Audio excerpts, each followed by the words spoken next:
আপনারা অনেকেই জানেন কোরআন একবারে নাজিল হয়নি। ভিন্ন ভিন্ন প্রেক্ষাপটে ভিন্ন ভিন্ন সময়ে ভিন্ন ভিন্ন স্থানে কোরআনের আয়াতগুলোকে অবতীর্ণ করা হয়েছে। কিন্তু এত ভিন্নতার মাঝেও কোরআনের আয়াত আর সূরার মাঝে মহান আল্লাহ তাআলা যে এক বিস্ময়কর গাণিতিক রহস্য লুকিয়ে রেখেছেন তা কি কখনো ভেবে দেখেছেন? আপনারা কি জানেন কোরআনে এমন এক ধরনের গাণিতিক পরিকল্পনা ও ডিজাইন রয়েছে যার মধ্যে আধুনিক গণিতশাস্ত্রের অদ্ভুত কিছু মিল খুঁজে পাওয়া যায়? যদি না জানেন তবে আজকের এই ভিডিওটি আপনাকে চমকে দিতে পারে। আজকে আমরা কথা বলবো কোরআনের জোড়-বিজোড় সূরার বিস্ময়কর ব্যালেন্স নিয়ে, যা পুরো কোরআনকে এক অদ্ভুত গণিতের ছকে বেঁধে রেখেছে। দর্শক, চলুন তাহলে উদ্ঘাটন করি কোরআনের এই গাণিতিক রহস্য।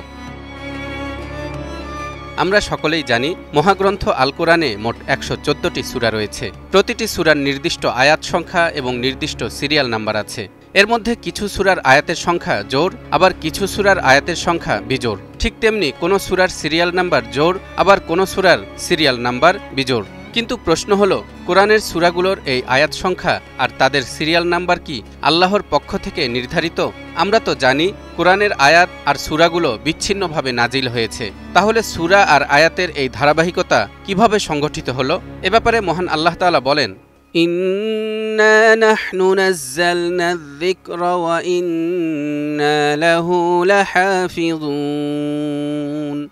আমি স্বয়ং এ উপদেশ গ্রন্থ অবতারণ করেছি এবং আমি নিজেই এর সংরক্ষক।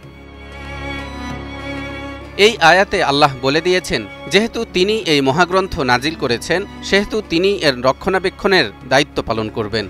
এছাড়াও নির্ভরযোগ্য সূত্রে বর্ণিত হাদিস থেকে জানা যায়, আব্দুল্লাহ ইবনে আব্বাস রাদিয়াল্লাহু তাআলা আনহু বলেন, হযরত ওসমান রাদিয়াল্লাহু তাআলা আনহু বলেছেন, যখন রাসূলুল্লাহ সাল্লাল্লাহু আলাইহি ওয়াসাল্লামের উপর কোনো আয়াত নাজিল হতো তখন তিনি ওহীলেখক কোনো সাহাবীকে ডেকে বলতেন, এই আয়াতটি অমুক সূরার মধ্যে অমুক স্থানে রাখো। সূরা আনফাল প্রথম দিককার মাদানী সূরা এবং সূরা তাওবা শেষের দিককার মাদানী সূরা। দুটি সূরার বিষয়বস্তুও প্রায় একই, সেজন্য সূরা দুটিকে আমি পাশাপাশি রেখেছি। কিন্তু তিনি বলেননি এটা ওটার অন্তর্ভুক্ত, সেজন্য আমি দুটি সূরার মাঝে বিসমিল্লাহ লিখিনি। এতে বোঝা যায় কোরআনের বিন্যাস আল্লাহ কর্তৃক নির্ধারিত। কোরআনের সূরাগুলোর আয়াত সংখ্যা এবং তাদের সিরিয়াল নাম্বার যে মহান আল্লাহর পক্ষ থেকে নির্ধারিত তার আরেকটি প্রমাণ এর বিস্ময়কর গাণিতিক মিল। পবিত্র কোরআনে সূরার সংখ্যা মোট ১১৪টি। এর মধ্যে জোড় আয়াত সংখ্যা বিশিষ্ট সূরার সংখ্যা ৬০টি এবং বিজোড় আয়াত সংখ্যা বিশিষ্ট সূরার সংখ্যা ৫৪টি। জোড় আয়াত সংখ্যা বিশিষ্ট ৬০টি সূরার মধ্যে ৩০টি সূরার সিরিয়াল নাম্বার জোড় সংখ্যার এবং ৩০টি সূরার সিরিয়াল নাম্বার বিজোড় সংখ্যার, অর্থাৎ এখানে ব্যালেন্স খুঁজে পাওয়া যাচ্ছে। আবার বিজোড় আয়াত সংখ্যা বিশিষ্ট ৫৪টি সূরার মধ্যে ২৭টি সূরার সিরিয়াল নাম্বার জোড় সংখ্যার এবং ২৭টি সূরার সিরিয়াল নাম্বার বিজোড় সংখ্যার, অর্থাৎ এখানেও ব্যালেন্স খুঁজে পাওয়া যাচ্ছে। অর্থাৎ জোড় এবং বিজোড় সংখ্যার আয়াতের সূরাগুলোর সংখ্যা এবং তাদের সিরিয়াল নাম্বারের মধ্যে এক বিস্ময়কর মিল পাওয়া যাচ্ছে এবং এটিও প্রমাণ করছে পবিত্র কোরআনের সূরাগুলোর আয়াত সংখ্যা এবং তাদের সিরিয়াল নাম্বার আল্লাহর পক্ষ থেকে ঐশ্বরিকভাবে নির্ধারিত। কারণ শুধুমাত্র যে কোনো একটি সূরার আয়াত সংখ্যা বা সিরিয়াল নাম্বারের পরিবর্তন হলে জোড় বিজোড়ের এই ভারসাম্য সম্পূর্ণ ভেঙে পড়বে। আধুনিক বিজ্ঞানে যেমন কোনো সিস্টেম বা আর্কিটেকচারের মধ্যে একটি নির্দিষ্ট গাণিতিক ছক থাকতে হয়, তেমনি কোরআনুল কারিমেও আল্লাহ তাআলা সকল কিছু সুনির্দিষ্ট নিয়মে বিন্যস্ত করেছেন।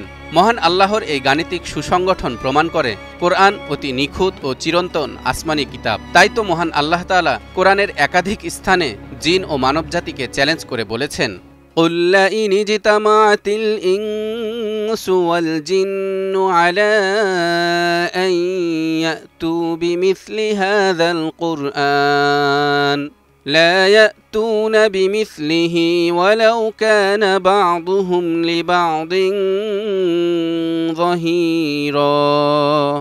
হে নবী, আপনি বলুন, যদি মানব ও জিন এই কোরআনের অনুরূপ রচনা করে আনয়নের জন্য জড়ো হয় এবং তারা পরস্পরের সাহায্যকারী হয়, তবুও তারা কখনও এর অনুরূপ রচনা করে আনতে পারবে না।